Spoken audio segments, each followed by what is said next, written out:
What's up, San Antonio? What's up, South Texas? This is the Alamo City Sportscast coming at you from West Bexar County. What's going on? Look at the faces with us today. We got Jack Thompson. You know him from San Antonio Sports Star. Jack, what's going on, my man? What up? What up, man? Happy to be here.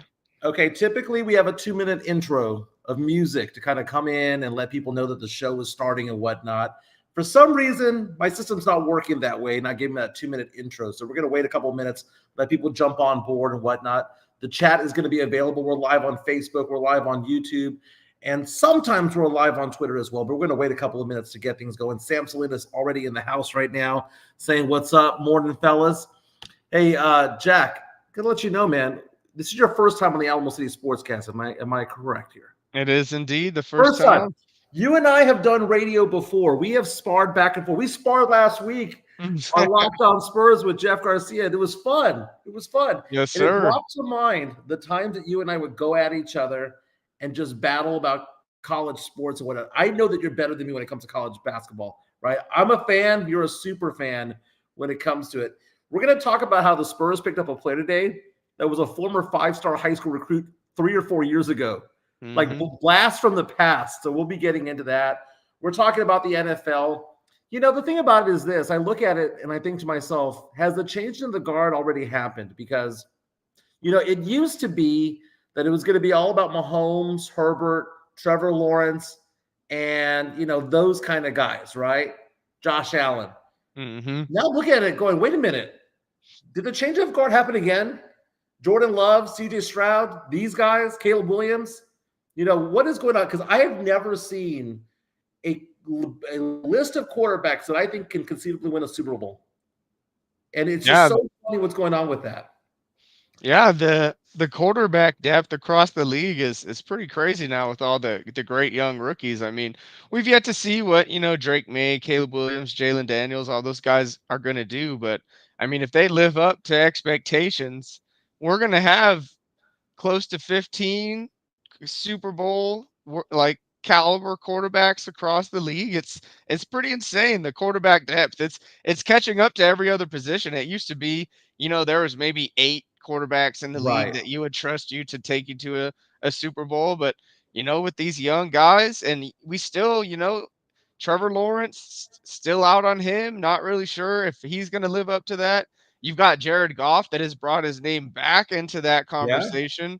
It's the QB depth across the league is only second to the wide receiver depth. It's pretty awesome.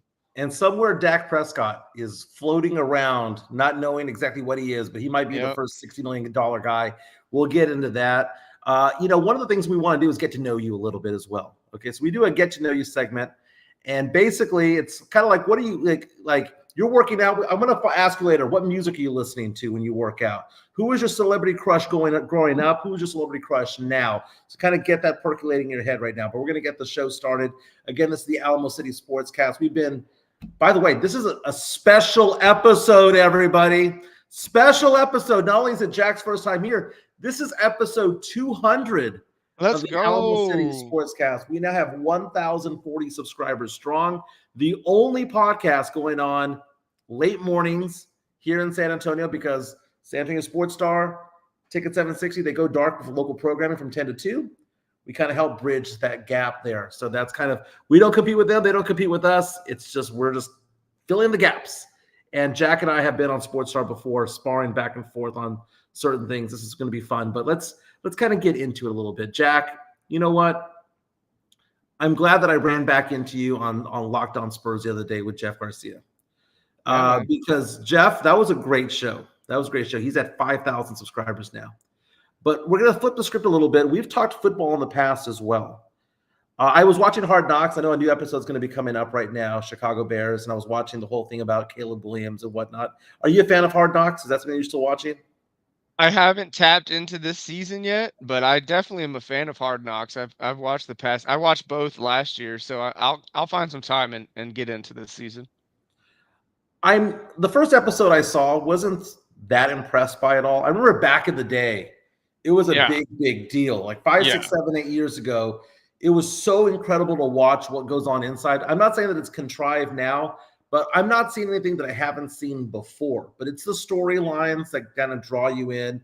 And the storyline that they're trying to give us is that Caleb Williams is the next coming of something special, right? Number 1 overall pick. And if you take a look at this past weekend with the preseason games, and I know they're just preseason games, Caleb Williams looked good. Jaden Daniels, Washington Commanders, formerly of LSU, looked really good. CJ Stroud, his second preseason game of the year, Tank Dell, 34-yard touchdown. It's like nothing has changed, right? It got me thinking about these quarterbacks, and I'm like, wait a minute. We were always talking about the change to the guard from Aaron Rodgers and Drew Brees and Peyton Manning and Tom Brady to the next batch of quarterbacks, right? Headed by Joe Burrow and Patrick Mahomes. But now it just seems like, wait a minute. That might have been short-lived. There's this next wave of quarterbacks coming on in that we can all get really excited about, just depending on their circumstance. And I'm looking at it and I'm thinking to myself, man, Joe Burrow, that time that he made to the Super Bowl, that might be the only time he ever gets to the Super Bowl, because there's so many names out there, and there's still Patrick Mahomes, who, by the way, is in his prime. Yeah, man, I completely agree. I mean, Joe Burrow, Trevor Lawrence, who else falls into that category? Justin Herbert, probably. Herbert, maybe Tua, I don't know, but yeah, I mean, all those guys that were supposed to be the next wave seem to have been caught up to or lapped by the next wave that is coming in. So yeah, Joe Burrow, Trevor Lawrence, and Justin Herbert definitely have a ton to go out and prove next year that they're still those guys that we thought they were, and that they are still, high level quarterbacks in this league that have not been lapped by these young guys yet. We haven't seen it from Herbert. We've seen a little bit from Joe. Trevor Lawrence also in that Herbert category, kind of falling short. I still have high hopes for those guys. I still think they can be the quarterbacks that we thought they were coming out of the league. And I think to take Joe Burrow down to this level may be a little too hasty. I mean, he missed last season, but the seasons prior, the dude, he's absolutely money behind in the pocket. He's one of the best passers in the league. So I think that we'll see definitely a resurgence of a healthy Joe Burrow. It'll be interesting to see what Herbert looks like under the new regime. I mean, he's lost his weapons, which is definitely a big deal. I mean, no Mike Williams, no Keenan Allen. I don't even know who the number one receiver on that team is. Mm-hmm. It's Josh Palmer, Lad McConkey, or Quentin Johnston from the Who Are Those Guys file. And then sounds like the Cowboys running back depth. Yeah, exactly. And then they don't have Eckler anymore too. So it'll be interesting to see what that team looks like, but I'm excited to see what Herbert can do under Harbaugh. I think that's a great pairing, coach QB combo. And then you go to Trevor Lawrence. I mean, Calvin Ridley's gone. He's got Etienne. He's got Evan Ingram. He's got Christian Kirk. They now have Gabe Davis. So they have some pretty decent weapons over there to get Trevor Lawrence along the way. So yeah, I'm excited to see what the clash between what was supposed to be the next wave and what looks like the real next wave of QBs looks like this year. Yeah, you mentioned Joe Burrow. Big fan of Joe Burrow. As people know, my daughter graduated from LSU, so I go to LSU football games every year. And Burrow is a legend over there. 4 seasons already in the NFL. It seems as though he's a second and third-year player for me, but it's already 4 seasons in. 2 of those seasons, he has missed 7 games because of an injury. That gives me cause of concern. Last year played only 10. He played 16 the year prior, 16 and then 10 his rookie season. I don't want to have him have that tag of being injury prone. But when he's out there and he's healthy and he has Jamar Chase and he has all the other talented receivers around him, he's one of the best out there to play. And he is not afraid of Patrick Mahomes. They call Arrowhead Burrowhead, for crying out loud, because more often than not, he goes in there and he wins. Mm-hmm. It's the health behind it all. You also mentioned the name Tua Tagovailoa. I mean, that's the wild card of it all. Because if you want to say that Tua is going to be a top 5 quarterback, I wouldn't be surprised. If you want to say he's going to be a mid 15 to 20 guy, I wouldn't be surprised. But he has the weapons around him to be successful. And I love what they're doing there in Miami. There's so much going on over there. Now you have Aaron Rodgers back from injury with the Jets. So much going on in the AFC that it's going to be so much fun to watch. And the NFL season gets going in in less than a month. It gets going. It's going to be an exciting time. But I want to talk about the Houston Texans. So, we have a mutual friend in James Pledger. Okay. James Pledger gives me so much crap, both back in the day at Sports Star and also on this podcast. because he says, Jimenez, you're always wrong about everything. And I'm like, no, I'm right about a lot of the big things, right? I was right about how the Spurs needed to tank for Wemby. And what I was right was he's a big Texans fan. He was so pissed off when the Texans won the last game of the season to drop him at number 2. And I said that was the best thing that could have ever happened because they avoid Bryce Young. I wanted CJ Stroud. And that right there, on his favorite team, I called it that CJ Stroud was going to be the guy. And then they moved up to get number 3 in that draft as well. They've been brilliant. Made the playoffs last year, right? They had a strong showing. They overshot everyone's expectations. But now people are prepared for them. Now people are have that team circled on the calendar. I got to ask you this question. For the second year that we're going to have CJ Stroud, what is a good season for him this year? Is it Super Bowl or bust? Or can there be a thing where, okay, make the AFC Championship game, make it to the second round of the playoffs? What is considered to be a good season for the Houston Texans? Yeah, I mean, the expectations over there in Houston are definitely pretty lofty after what we saw last year. And then they go out and they add some more key pieces. I mean, they add Stephon Diggs, one of the best receivers in the NFL, quite arguably the biggest diva in the NFL too. So we'll see how that gasoline burns over there. And then they had Joe Mixon. I mean, steady running back, was with the Bengals for a long time, and he put in a lot of yards over there, both receiving and rushing. So they had some dynamic weapons. They've shored up the defense even more with getting Danielle Hunter on the other side. That's a scary team, man. They're definitely circled on everyone's calendars. And I don't think it's nearly Super Bowl or bust. And I don't think it's AFC championship or bust. But I do think a good season would be, it's year 2 under CJ. So the expectations, while they did some fantastic things last year, you're always going to regress to the mean.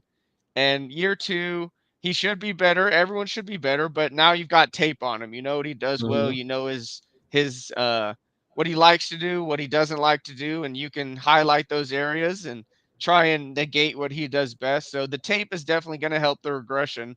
But I think that this team is absolutely playoff bound. I would say the only next step for me with CJ is go out, win a playoff game. That's the next step you got. You can't build a house without laying all the foundation Right. first. And he's got that solid foundation set with making it in his first year. He knows what it takes to have a successful season. The next thing is to start having successful postseasons. And I think that begins with just the easy win your first playoff game. You win 2, that's money.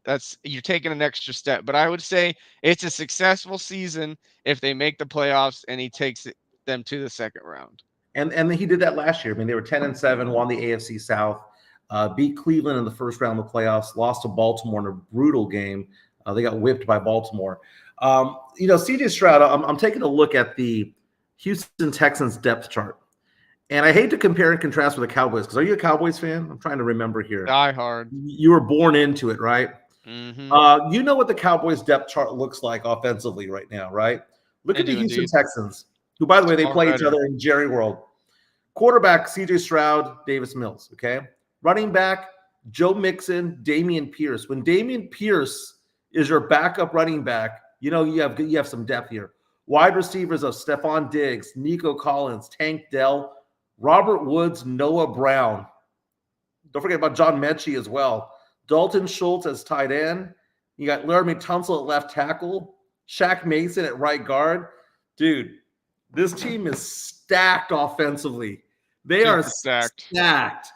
And I think the Houston Texans, because the Texans have the second hardest schedule in the entire NFL this year.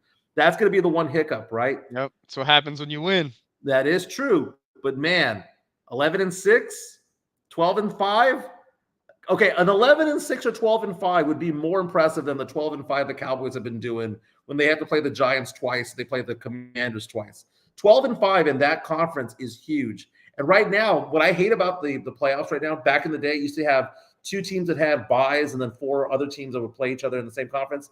Now it's the top team that gets a bye and the other 6 have to play each other. You add a 7th team, but 1 fewer bye. The Texans, to me, if they're going to have a successful season, need to get back to the second round of the playoffs, right? Mm-hmm.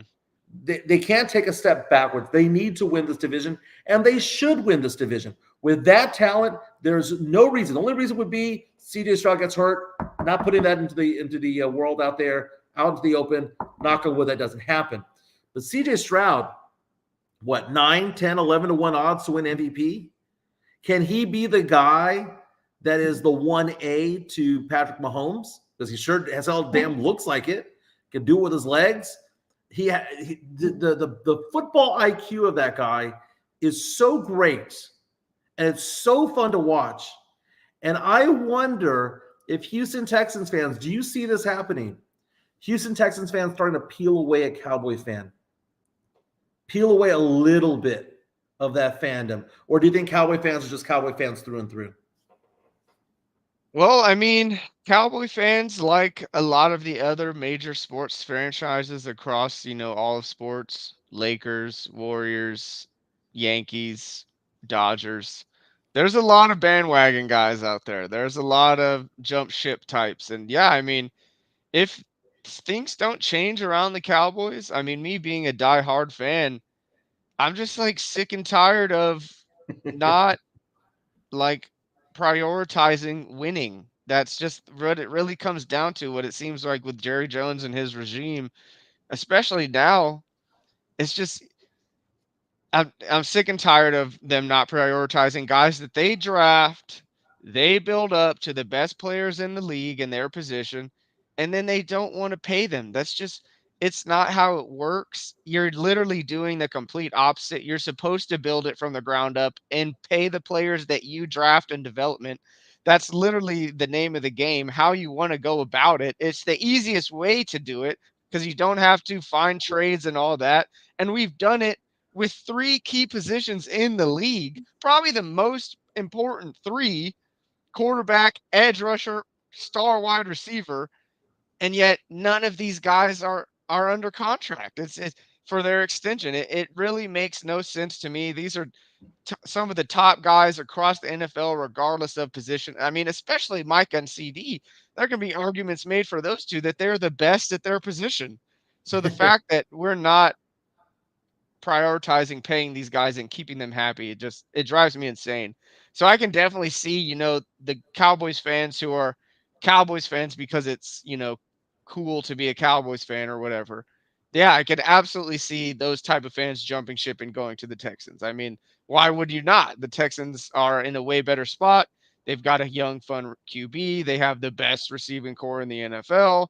They've got awesome defensive stars from rookies to vets from every position, from like outside linebacker, edge rusher, safety, cornerback. Like they have fun players everywhere on that team. Also with a young, fun coach that is about the times right now. And he's fun with the media, he's fun with the players. They have great rapport amongst each other.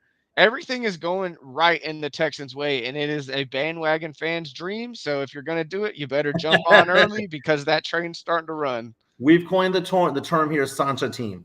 Okay, the rule is you can cheer for another NFL team that's beyond yours as long as they're in a different conference. Okay, so I'm a Saints fan. I adopted the Bengals because of Burrow, but I've put a waiver in to become a Texans fan, which I cheered for the Texans back in the day. And then, Bill O'Brien killed those dreams for me, man. Bill O'Brien was the worst coach I've ever seen.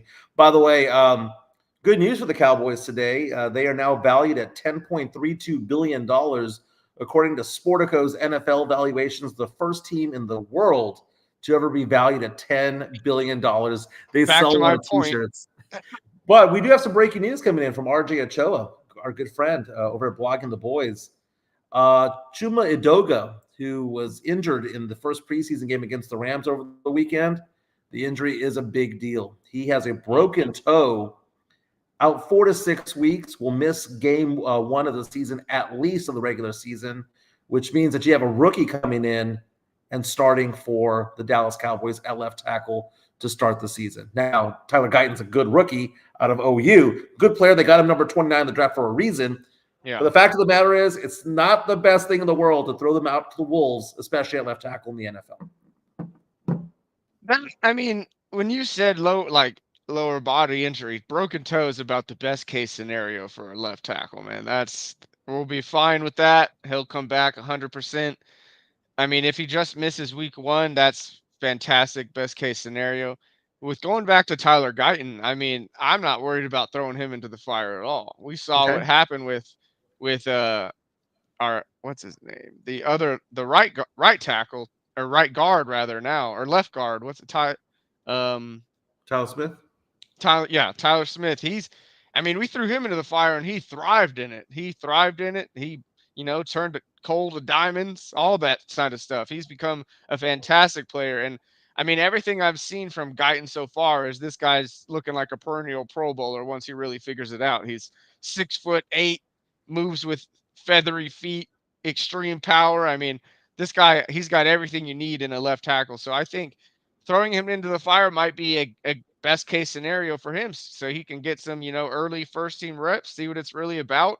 Maybe he takes that job from Chuma in real live action games. I mean, who's to know? And having a veteran come in off the pine is never a bad thing. So this could be, while it's quite unfortunate, you never want any of your players to get hurt.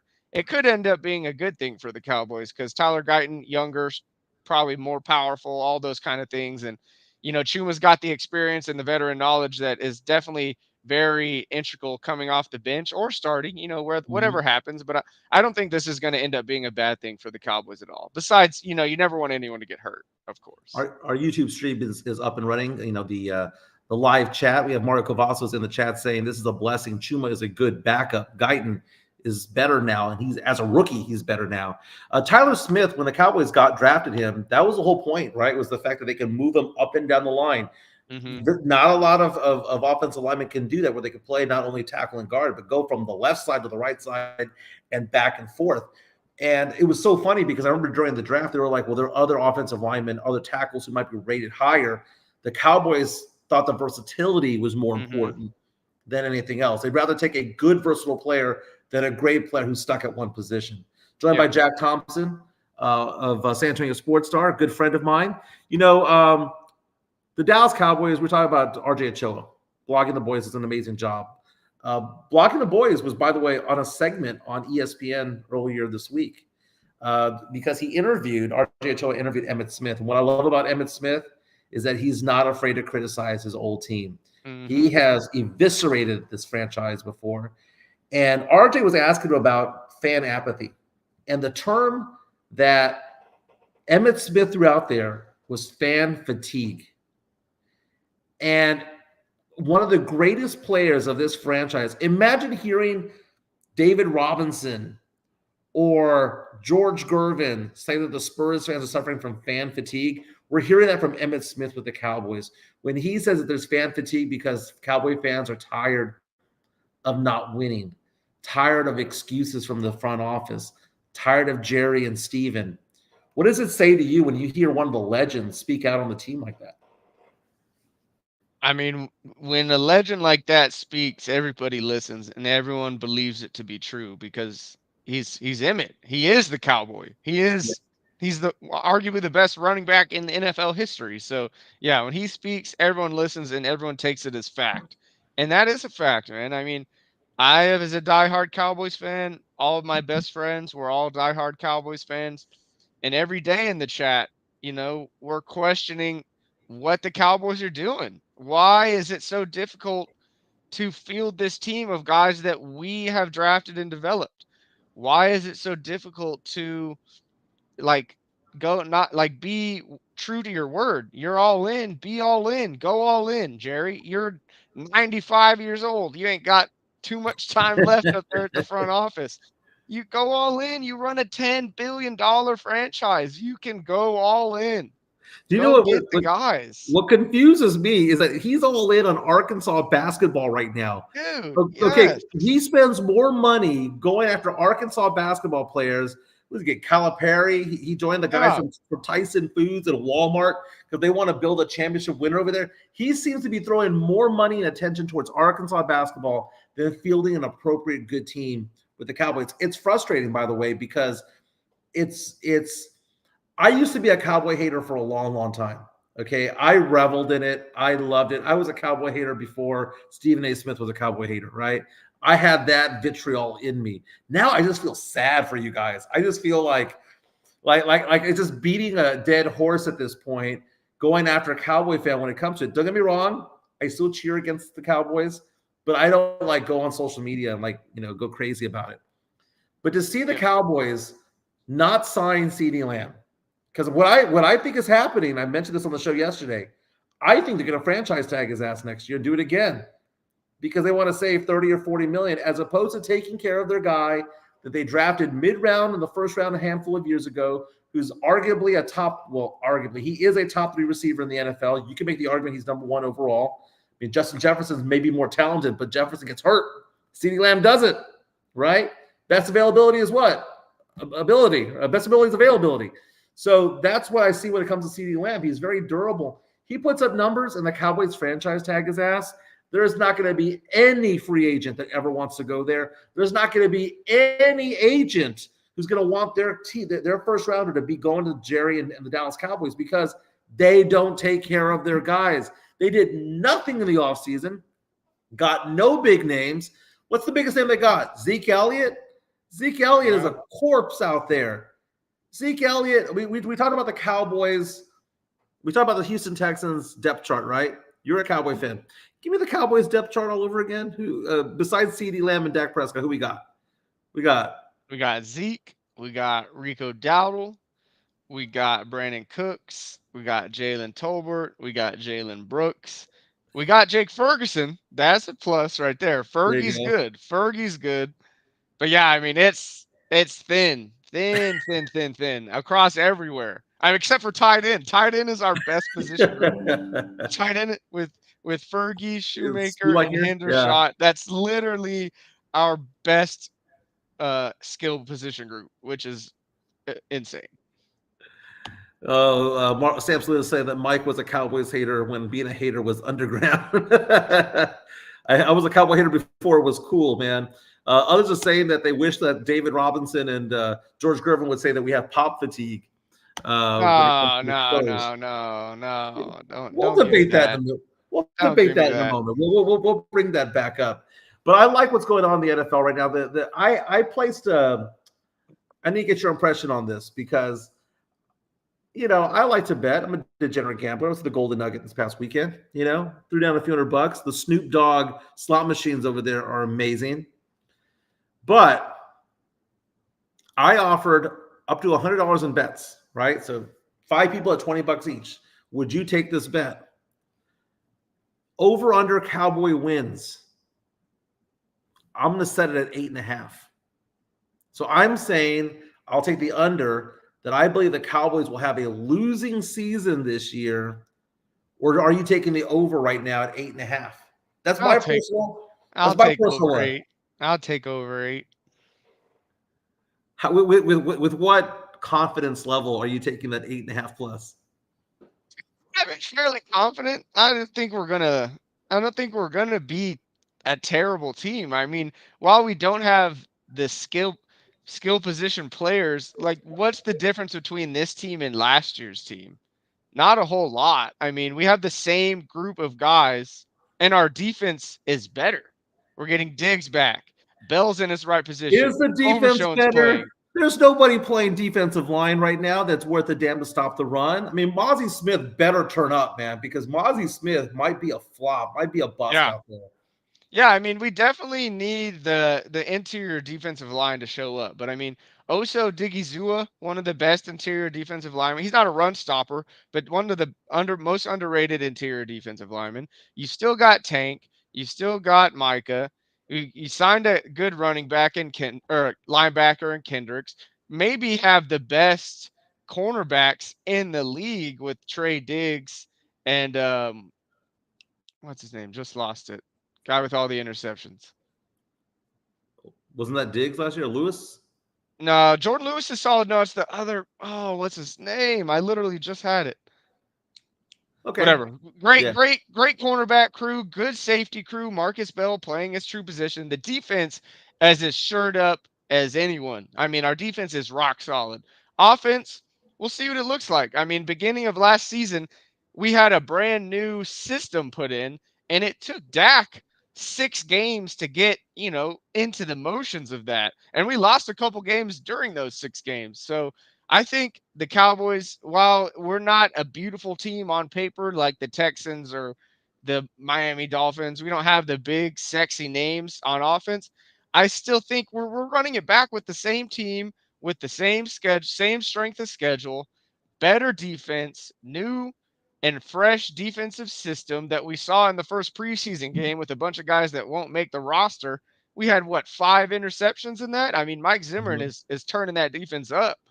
So I Yeah. think the Cowboys are going to be just fine. I mean, we're definitely not the Super Bowl or bust team that we have proclaimed to be over the past few years, but I think the Cowboys are definitely winning over 8 games. I really do. It was Darren Bland, is who were the name that Bland, Deron we were Bland. Thank you searching so for. much. Thank you so Deron much, Bland. hand over fist for that. Going back and forth. We'll start with the NFC right now. The playoff teams that you're going to say right now, these are the playoff teams. Book it, bet a mortgage payment on it. San Francisco 49ers, right? That is a team that you lock it in. They'll be one of the 7, right? I would say Detroit Lions. Lock it in, right? Green Bay Packers, lock that in. You're locking the Green Bay Packers. Now they got Josh Jacobs at running back. They only got better with a better running back and a more experienced quarterback, right? Yeah. So we'll lock in those 3. I'm going to say the Eagles. Saquon going over there, a healthier Jalen Hurts. I'm going to say that those 4 are pretty much locks. Yeah. You're going to have to take one from the NFC South, right? And it's going to be the poo-poo platter that is the Buccaneers, the Panthers, the Falcons, or the Saints, right? One of them's going to going to win 9 or 10 games. It's going to make a playoff team. Yeah, is what it is. Although I am excited about the Saints, man. I'm excited this year. I like your rookie QB Rattler. I think he could take that job. Spencer, baby. That's a great pick. That is great. That is great. And Olave, they have some pretty good wide receivers out there. They don't need Michael Thomas. Michael Thomas for like 4 years was saying that he was going to come back from injury. Yeah. And Michael he never Thomas did. Ain't it no more. Yeah. He had that 1,700-yard season and then just went away, right? So we don't have to worry about that anymore. But I like the Saints team. I don't love it. I like the team this year. I think that they had the very boring ass draft this year where they just did the trenches. Yeah. Offensive linemen, defensive linemen. It was boring, but that's what they need. They have the position players already, right? Shaheed is really good, man. Oh, yeah. So someone's got to come out of there, right? So that's that. So now you're looking at, we've already talked about how the Eagles should win the NFC East, how the Lions or Packers should win the NFC North. Somebody's going to come out of the South, and we know who's going to come out of the West. Now we're fighting for like 2 spots that are wild card spots. Dallas Cowboys in contention for that, right? Chicago Bears. I mean, I know Caleb Williams is a rookie, and I know there's going to be some growing pains, but the team that they have around him is legit. You have the Rams, a healthy Rams team. They had no Cooper Kupp last year for most of the season. I'm just saying the Cowboys might win 9 or 10 games. It's conceivable. They could go 10-7 and not make the playoffs. Yeah, certainly. That could certainly happen. Certainly could happen. Kirk Cousins seems to always win games wherever he goes. He's a lock at 9 or 10 wins. Just one of those things. And do you know who I like? I love me some Baker Mayfield. I do too like Baker. Give him some consistency. Give him the same team, the same offensive coordinator for once. He gets to come back. Dude, Baker might ball out this year. He's a baller, man. He's a straight baller. He always has been, and I love the way he carries himself, the underdog mentality. Yeah, I've always been a Baker guy. It just sucks that he went to OU. That's the only reason. Hey, real fast, we have Garrett from the Netherlands saying hi, everybody. Garrett, what's going on, my man? He was supposed to have a big medical procedure yesterday involving his heart, and sent me a message. I'm not going to go deep into the message, but apparently they're changing courses, and the pacemaker was not needed after all. So you can kind of get with him on social media if you want to know more about it. But, prayers up for you, man. Big thoughts, positive vibes for you, because I know that that's a lot to go through, especially when you've been trying to improve your health for so long. Garrett, our thoughts are with you, man. Our thoughts are with you. People are asking the question, where's Joe Garcia? So Joe produces this show, is also the co-host of this show.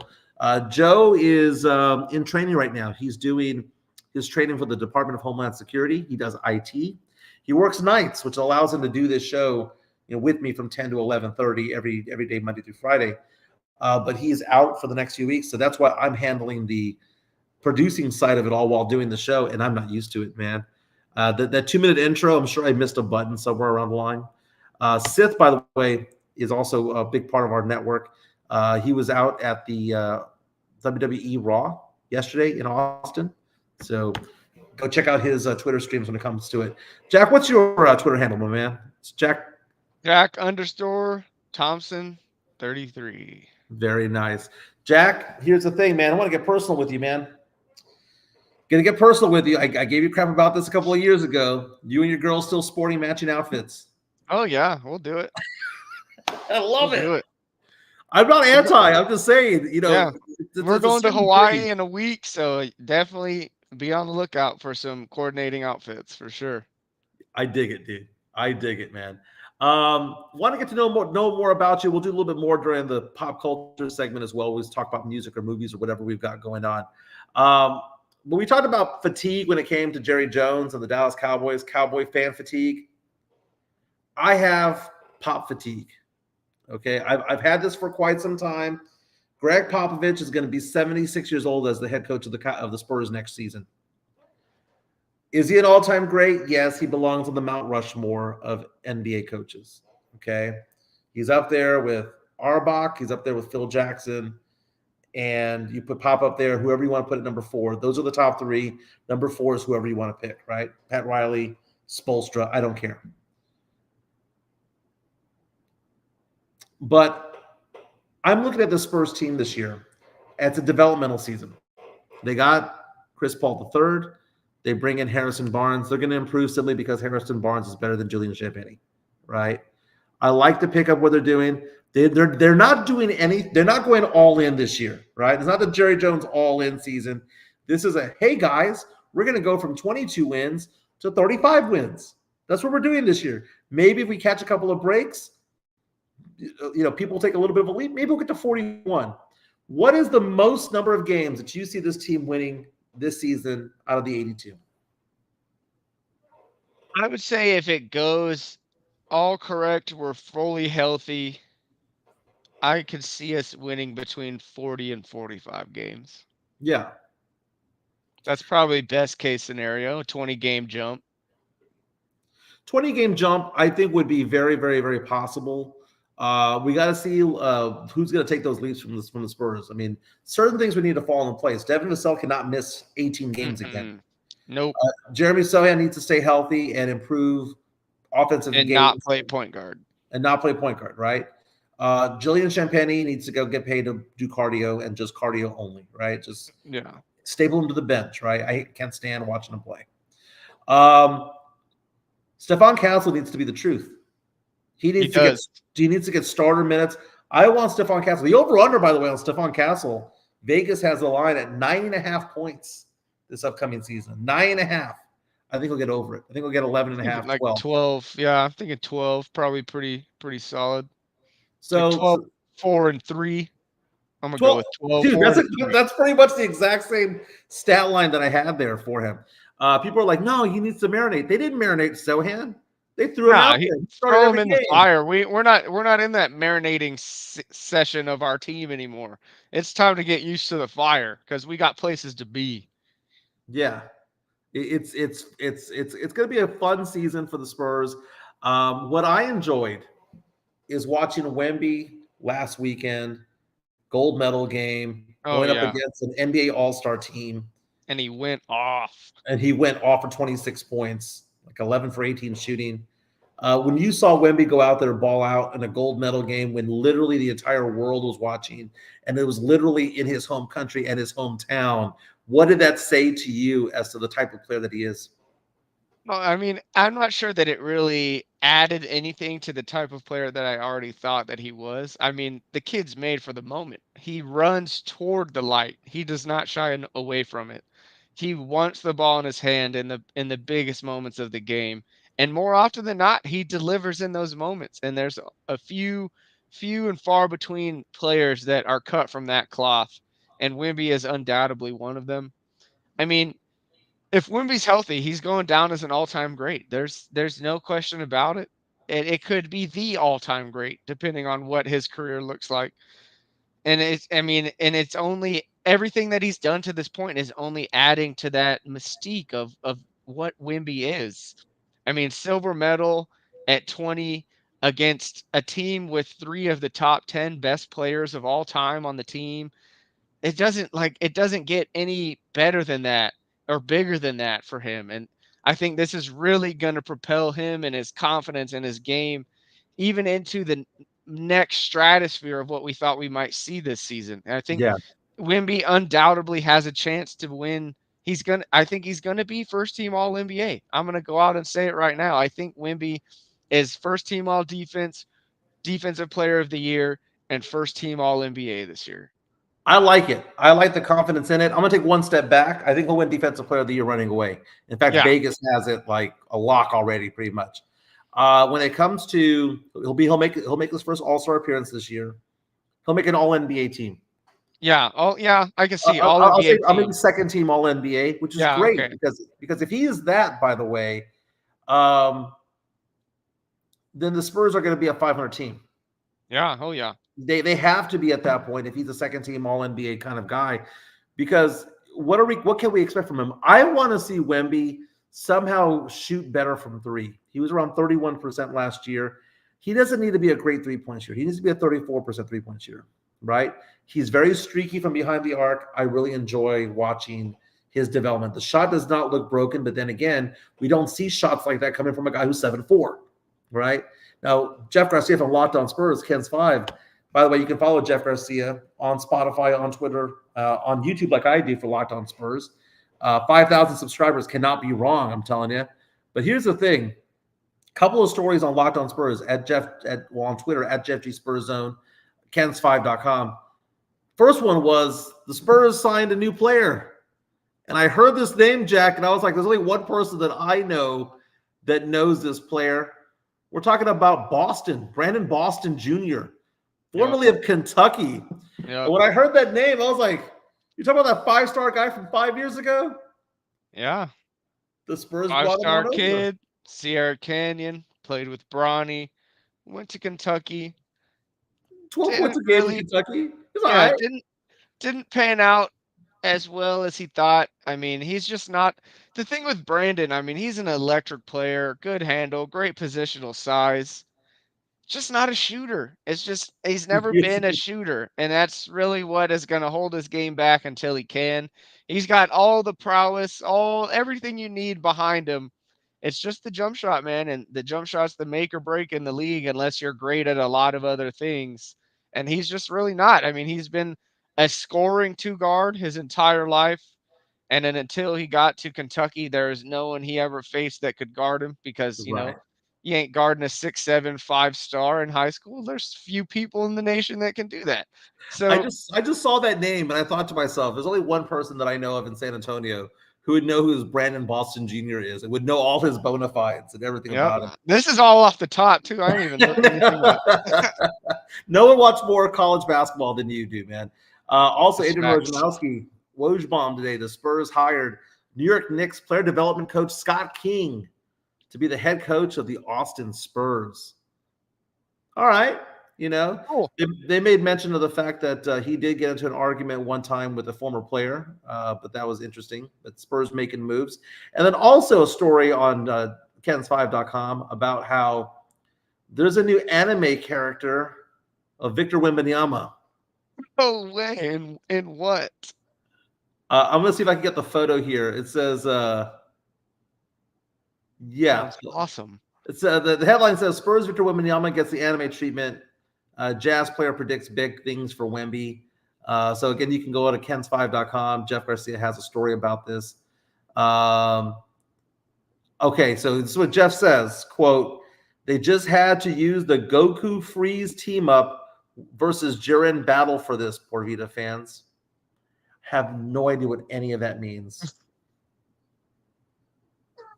Jordan Clarkson formerly of the San Antonio area, Utah Jazz guard, was also quoted as saying Wemby will win every award in the NBA at some point. One day. He'll win every award. Defensive Player of the Year, MVP. Yeah. He'll win it all. He'll have all those awards within the next 5 years. So, but is Pop really the head coach to make this happen at 76?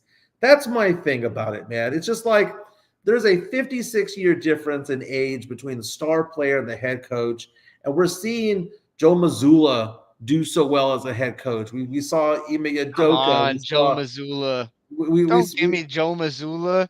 Man's got Jason Tatum, Kristaps Porzingis, Jaylen Brown. He had 3 players on the USA team. I could coach that team. Don't give me Joe Mazzulla. He ain't even in the same realm as Pop. Okay, but what I'm trying to say is younger coaches can sometimes get more of it. I'll give you another name. He's still in his 50s now, but he wasn't in his 50s before, was Jason Kidd. I think there's to identify with your head coach in a way, because I look at it this way. Pop has been a head coach of this team since 97, 98, right? So it's been it's been as long as the Cowboys have not been to the Super Bowl. It's been that long, right? So let's go back 27 years, your whole life. My whole life. Let's go back 27 years, right? So when he was first a head coach on this team, he was in his 40s. He was my age when he first became the head coach of the Spurs. I'm 47. He was right around my age. At the time, the star player was Tim Duncan, who had 4 years of college experience at Wake Forest, came on in, was 22 years old, and the age difference was 25 years between the two. Kind of a big brother, fatherly type of thing. Tim was also 38 when he was 18. Okay. What I'm saying is now the gulf is 56, 57 years, man. That's beyond grandfatherly advice. To me, like, I want the Spurs to have a long-term vision. The long-term vision can't be year to year of Pop. Just year to year of like, when's this guy going to leave? Okay, I understand. Like, yes, Pop's very old, but who are you going to replace him with right now who's better?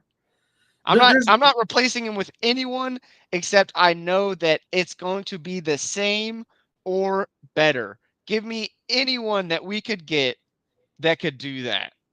You can't replace a legend with somebody. Why are we talking about this if we can't do it? Then that's like, because Pop is going to leave when he feels that the Spurs are in good enough hands behind Victor and the rest of the team that a new coach entry is not going to be a deficit to the team.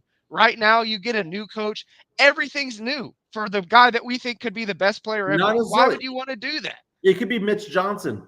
Just bring in somebody new who's part of the organization. Someone young, someone who's hungry, someone who's going to be out there and identifies with these players in a better way than a 76-year-old man can. I look at it this way. Look at Bill Belichick. How many head coaching positions was he offered since he left the New England Patriots? None. He's a legend. He's in the Mount Rushmore as well. At some point, you just move on from them. And the idea that Pop can just sit there and be head coach forever just sounds like Jerry Jones being the GM of the Cowboys forever. That's my problem with it. If you want to have a future for Wemby, you got to show him that there's a future for Wemby, not show him that, hey, this is going to be your coach for the first 2 or 3 seasons. That's my problem with it. I kind of feel like there's no identity when it comes to it all. And is Pop an all-time great? Yes. You'll never, ever. He could be 98 years old, head coach of this team, still have 5 chips. Right? Still have 5 chips because that's it. He should have went off into the sunset. Dude, he'd be considered the greatest coach of all time if he retired in 2014 and walked out like David Robinson with a championship. But he's held on. We've had how many losing seasons in a row? 5. It's going to be possibly 6 this year. A little much, man. And there's a lot of Spurs fans out there who are on the Pop We Trust camp, man. I'm in that. Okay, someone says here, JHNSB says, the guy in the green, that's you, Jack Thompson, is right. I just think Mike doesn't like Pop because Pop was rude to him when he was a young reporter. That is true. Pop was a dick to me one time. By the way, back in the day, man, back when I had access, should Spurs hire Kenny Atkins as new head coach? I'm going to let you get that one there. What about Steve Kerr? If Steve Kerr wants to leave the Warriors and come to the Spurs, that I would open. Championship experience, dealt with best players in the world. You need to think of all these things. I'm not hiring Mitch Johnson to try and take over Wemby. No, we just Like, took we were just talking about how great it was for the Houston Texans to get D'Amico Ryans. Tell me what D'Amico Ryans' head coaching resume looked like before he went to Houston. It was non-existent. yes, but that's different. He played for the team. Like, he has experience in the organization, and football is different than basketball. Basketball, you got one main head coach. Basketball and football, you got a head coach for each side and then a head coach of those head coaches. Like, it's different. D'Amico not running everything. He's not like Pop is running everything with the Spurs. And we need that for Wemby, man. He's 20 years old. We can't hire a 20-year-old coach to come in and coach him. That don't even make sense. We need Now, championship experience. Hanover Fist reaches out and says, "We'll just get the dude from UConn." Talk about Yeah, the Dan Lakers Hurley. just tried to do that. He ain't leaving. Well, the Lakers lowballed him. The They Lakers did lowballed lowball him. him bad. They did lowball him bad. Hey, I would love Dan. Dan, great coach. That's a guy that, if we're talking college ranks, I mean, yeah, Dan, I would take Dan. I would take Bill Self. I would take him. There's some college guys that I would take that I think could fit in seamlessly because they have championship experience. They have experience dealing with, like egos and all that. I mean, you're at UConn and Kansas, you're bringing in the best players in the country. That's what I'm talking about. Like, if we're bringing in a coach, he's got to have some of the same qualifications as Pop. Championship experience, dealt with best players in the league. Like, all those small things is what the Spurs need, and that's why we need Pop right now until Wemby alone can run this team. The problem is, the Spurs get rid of assistant coaches who go get that championship pedigree elsewhere. They get rid of guys like Ime Udoka. They get rid of guys like Mike Budenholzer who've had success elsewhere. That's the thing about it, is that like they took over franchises, and you might be able to say, well, I mean, not Missoula, because Missoula has Tatum and all that, but we have Wemby. That's one 20-year-old. One 20-year-old. Joined by Jack Thompson. Now, you are a coach, right? I'm an official. What are you coaching these days? I took the summer off from coaching, so I didn't coach this summer, but I'm a basketball coach. Obviously that's my thing. Okay, so is it AAU that you're doing? AAU, yeah. I officiate AAU. Okay, so that's kind of interesting. By the way, I was just noticing right now, and I want to know why you haven't done this, but the San Antonio Basketball Officials Association needs new officials for high school basketball. Jack, are you going to join me on September 6th for the orientation?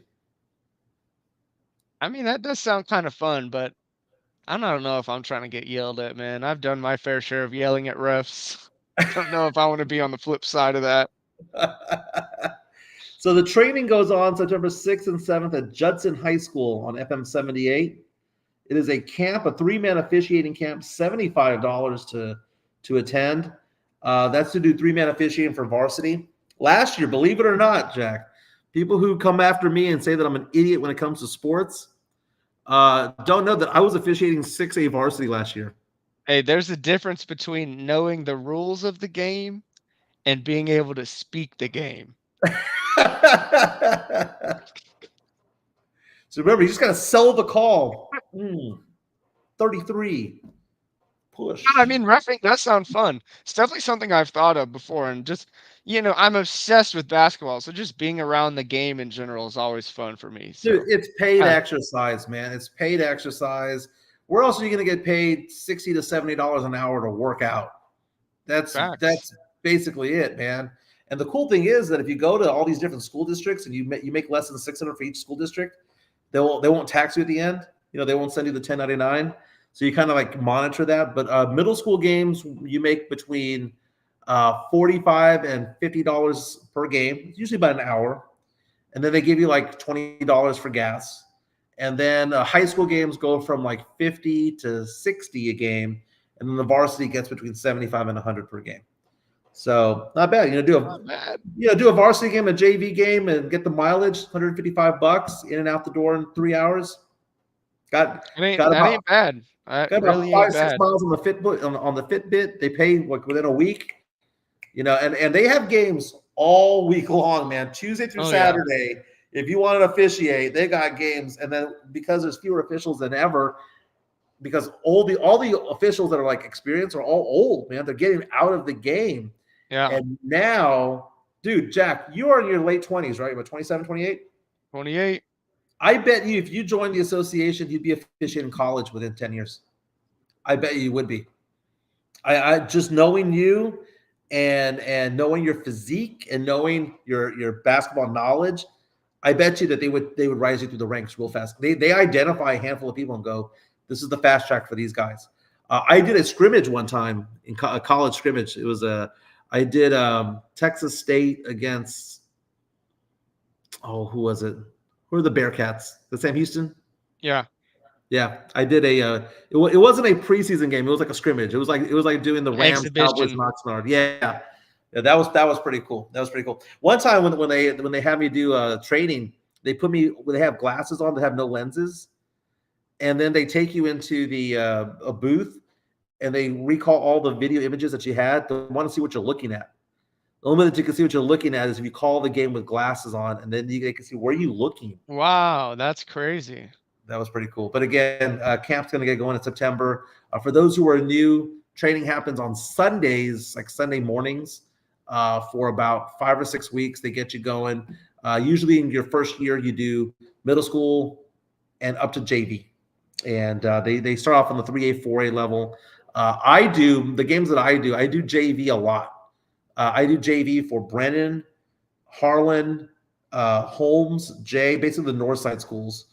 And then I do varsity for SAISD, Northeast ISD, and Judson. Those guys can fly, man. Those guys can fly. So if anyone has any interest in officiating, reach out to me, dude. Jack. Yeah, I might hit you up further about that. That does sound fun. I can imagine you and me doing a game together, man. Imagine you and me, because it would happen. I can say, hey, I'll trade him. And we'll go out there, man the court. Dude, the worst games I've ever done. They're not worst because it was great games. The venom I had on 46, it was Bernie against Center Point, right? One of those games, and then like that Highway 46 area from Smithson Valley to Bernie and all that. You go in there and the place vibrates. It is It is so ugly, man. Nefazuno reaching out to us saying Thompson's blood pressure is blowing up Mike's takes. You playing? I get heated. You play full court press. Let's get to know you a little bit, man. Oh, here's a question. Gary wants to know, what about Becky Hammond? Can Becky Hammond be the successor to Pop? Would you be okay with that? Because she's just a winner wherever she goes.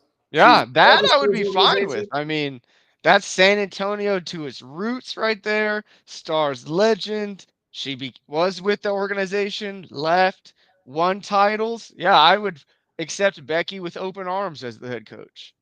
That's a basketball mind through and through right there. Sam Salinas is asking the question. I'm going to rephrase it for you. Which of the big three, Tim, Tony, and Manu, would be most likely to be a head coach in the NBA? Most likely a head coach of the Spurs? Manu. Easily. Manu? Easily Sam's thinking Parker. Nah, Parker's too big time to coach. Sam Salinas says they caught Mike looking at all the hot moms and not the game. Sometimes, dude. Sometimes there are hot moms in the stands. You can't avoid it.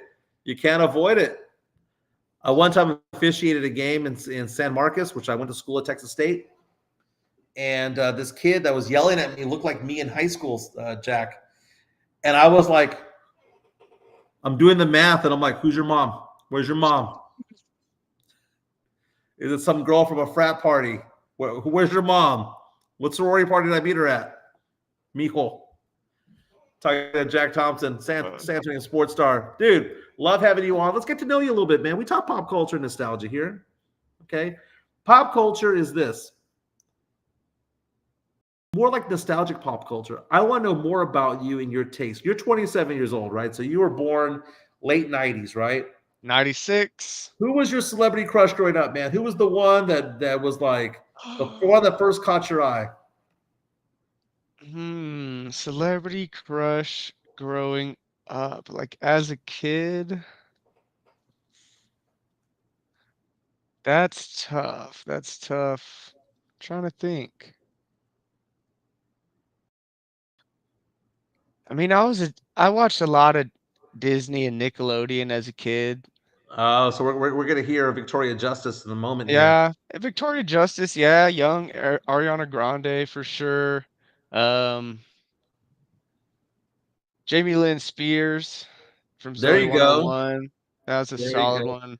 Do you have Oh, I one mean, now? Do you have one now? Because we had our baddie brackets. I don't know if you saw the baddie brackets. I did not see the baddie brackets. Oh, That's okay. tough, man. One right now, I mean, it's hard to beat Margot Robbie for sure. There you go. So I love Sophia Bush. I'm a huge One Tree Hill fan, and Sophia Bush ages like fine wine. So I Yeah. definitely love some Sophia Bush. Um, Man, there's a lot. I mean, you're talking like the new gen. I like Zendaya for sure. Beautiful Nice. woman. Yeah, there's it's tough. I mean, Blake Lively. There's too many, man. There's too You're going many. way back in time, man. You're not saying the names of the ones that were in the finals, by the way. So we had a Well, baddie brackets where we yeah. had What were 64 your hotties. finals? We had hundreds of people vote. A lot of people thought I was sexist, and I was like, dude, we're just having fun, right? This is just guy talk. The finals was, and this is where I thought it was kind of Give me weird. the final four. Give me the final four. I'm looking for the final four here, but I'm looking at the final two. The final two were Salma Hayek, who's like an all-time legend, but she's 57 for crying out loud. Yeah. Still I don't hot. think I don't think she makes the finals for me, but definitely an OG of the game. No Sydney doubt about that. Sweeney was the second place Yeah, runner-up. she's the new one for sure. She's the new one. I'd take Sydney Sweeney over Selma Hayek. So the final, I found the final four. Found the final four. The final four include number three was someone that I took a photo up with, Paige Sporonic. And number four was Ana de Armas. So Ana de Armas was actually three, and Paige Sporonic was four. Ana de Armas is a good one. Very, Okay, so very good one. if you want to know who was in the Elite Eight included Margot Robbie, Scarlett Johansson, Great one. Gal Gadot, and Mhm. Dua Lipa were also in the mix in the Elite Eight. Solid. So your dad owes me money, by the way. Rob Thompson from San Antonio Sportscast, Good host of the luck. morning Don't show. hold your breath. We did a contest at Super Bowl Radio Row on the Monday night. They have the party there. It's a celebration that they have for the fans inside the basketball arena, where they introduce it's like a pep rally for the players. And if you're in the media, you can circle around the stage. The stage was like elevated like 20 feet up in the air, but you can kind of meander your way through. We decided that we were going to have a bet as to who can have the selfie with the most famous person. And we're texting each other who we're getting selfies with, right? So Rudy J, right out the gate, man, getting a selfie with Adam Schefter, getting a selfie with Josina Anderson. So he's like on the board. He's like, I'm winning, right? And everyone else is sending out, I'm over here looking at different reporters trying to get selfies and whatnot. And I look over, and I see this woman who looks really, really attractive, but I couldn't place who she was. And I realized that for 5 minutes I've been standing next to Paige Sporonic because she wasn't dressed in golf attire. She wasn't dressed in a bikini. She was dressed like in a regular clothes. Yeah. And I introduced myself to her and I said, "Hi, are you Paige?" And she goes, "Yes." I said, "I'm Michael, blah, blah, blah." And I said, "Would you mind if I take a photo with you?" And she says, "I'll take a photo with you, but I don't like selfies. Can someone just take our photo, like a full-length photo?" I was like, "Oh, whatever, right?" So I'm giving the camera out, and your dad peers over, just looks over and sees me, and his eyes bug out. He was like, and I texted everybody, "Game over. There's ain't nobody bigger than Paige, dude. Ain't nobody bigger than Paige." And she ended up being part of our baddie brackets semi-finalists, man. What are you listening to music wise, man?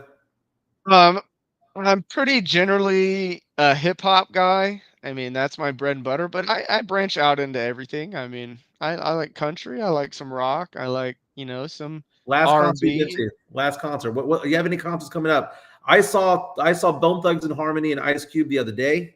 That's A dope. couple weeks ago. Gonna go see Post Malone in I've seen Post Malone. September.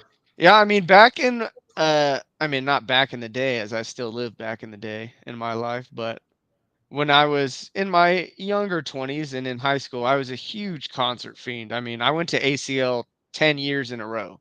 Wow. So I've seen everyone. But I've since fallen off of concerts. I would say COVID really like shut that down for me, and I've been to a few since, but I just haven't picked it up like I did. The last concert I went to was this band that my girlfriend showed me called The Greeting Committee. We saw them last summer in Austin. Great show, really good band. Dude, I love live music, man. I don't care what it is. I want to watch it. I think between now and the end of the year, I'm going to watch. I'll go to the Post Malone show. I want to go check out Mariah Carey in November. She's performing in Austin. She has a residency over in Vegas right now, but she's doing a one-off. Next month, I'm supposed to go see Childish Gambino in New Orleans. Seen him a couple times. Yeah. Really? Oh, yeah. Is it worth it? Oh, yeah. I saw him once at ACL when he was literally just getting started. Like, there were 30 people at the concert at ACL. Like, no one knew who he was. And then I saw him headline ACL a few years later when he really became big. Yeah, he's fantastic. Love Childish Gambino. Do you have a favorite song of his, man? Because I go all over the place with Gambino. Oh, man. Favorite song of his? I really like his old mixtapes, honestly, are probably some of my favorite music from him. Yeah. Yeah, I jumped on with like back in the day with like Sober, Sweatpants. Yeah. When he was running around with Chance, that was a good era of his music too.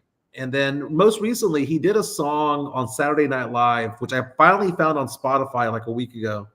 It was called Saturday. Now he has another song called Saturday, but this is a different song called Saturday that's very Michael Jackson 80s-esque. He never released it anywhere. He only sang it live on SNL, and they finally have it on Spotify. Nice. I'll have to check it out. It's easily one of his best songs ever. It's almost like an homage to like Prince, Michael Jackson. You can tell he's trying to be them. Yeah. There. Very cool. And it's very cool. He also has a great rendition of a Garth Brooks song. Which is basically his when Garth Brooks had his alter ego Chris Gaines. Let me see the name of that song. I'll send that one to you. Lost in You. That's what it's called. Lost in You. It's a very good song. I've heard that one. Yeah, his version's amazing. His version's amazing. But dude, I love concerts, man. Love concerts. We got some big movies coming up this year. Gladiator 2 is coming out. God, can't wait for that. Ooh, can't wait for that. Speaking of big movies, man, I'm ready. I got to see Alien, dude. Alien looks incredible. Oh my gosh. That movie looks so good. I'm excited, man. I'm excited. I'm a big movies guy also. I've come to realize that as I've gone through my divorce and all that stuff, that I'm actually like getting back in touch with myself. I don't want to get old. That's what I respect about your dad. Aside from the fact that your dad does take long naps during the day. Okay, he hibernates for about 2 hours. Hey, I wouldn't blame him, man. I'm waking up at 3 a.m. I'm taking a fat nap when I get home too. You know what I like about your dad? Your dad will say, Rob Thompson at San Antonio Sportscast, your dad will sometimes say, I could eat a ham and cheese sandwich and chips every day for the rest of my life. And he does. I'm the same way. I'm literally my dad. So, yeah, I'm the same way. We have a $4.99, $5 super chat from Tex-Mex Frank saying, bravo on show 200, Mike. Keep it going. Dude, it's with everybody here, man. Like I said, I'm not competing with Sports Star Ticket. Joe is not competing with Sports Star Ticket. We're now the only game in town doing a late morning, early afternoon show. Again, this is what's this is a big thing for us. We love Rudy J. We love Mike Taylor. They've been on our shows before. We go to their events. They go to our events. It's amazing. We're going to have a party at some point this next month to celebrate 1,000 subscribers, so we're excited about that. We've got NFL football coming up. We've got tailgating for UTSA football. Jack, I'm going to ask you a question before we go. I graduated from UTSA. I went to Texas State for my sophomore and junior year. I go to UTSA tailgates and I wear proudly blue and orange, right? But this year, GJ Kenny is hosting Trailer and the Fellas at Texas State. I want to wear maroon. Am I allowed to? Yeah, you went to both. Wear what you want. Nice. A lot of people disagree with that, man. Yeah. Like Jack, you said, you can have your little Sancha. That's fine. That's my Sancha team. That's fine. Dude, when I graduated from UTSA, they didn't have a football team. They had that. They would sell this shirt that said "Still Undefeated UTSA Football." But that is Jack Thompson. Thank you for being part of number 200. How can we reach out to you on Twitter and all the socials, man? Yeah, Jack_Thompson33 on Twitter. Hit me up. Anything sports or pop culture, always down to chop it up. This is it, man. This is it. This is your guy when it comes to college basketball. This is your guy. No one watches more college basketball than you. And I will say that. I'm pretty good. You're great when it comes to college basketball. But as we both mentioned, our guy this year was Stephon Castle. We knew that was the we were both on that quite early, yes. Yeah, and I say we have the receipts, the tapes to say we were on Lockdown Spurs back in November and December going, that guy from UConn is a Spur. And it happened. By the way, last night I was turning on the TV, and I've had it on NBA TV, and they were replaying the draft, and I turned it on, and the second I turned it on, it said, with the 8th pick in the NBA draft, the San Antonio Spurs select Rob Dillingham, and I started laughing. I was like, why are they still playing this? Like, why are Spurs fans still pissed off? Great move. I didn't want Rob, so. Very nice. That is Jack Thompson. Follow him on Twitter. We're going to be back tomorrow. Other guests that we're going to have this week, we're going to try to have Jeff Garcia from Locked On Spurs. Jeff, if you're listening, that's your invite. Spurs and Salsas. John Dyer will be on, and Spurnandez on Friday as well. Everyone have a fantastic day. Jack, thank you for being on, man. Hopefully we'll have you on in the future. Fantasy football, dude, because I know you're big into fantasy football as well. Oh, yeah. Okay, so we'll have you on when it comes to that, man. You are an encyclopedia of depth charts. Love it, man. Let's make it happen. Thanks for being on. Everyone, thank you for coming on, and thank you for the super chat, Tex-Mex Frank. We appreciate it, and we will be back tomorrow. Like and subscribe. Peace.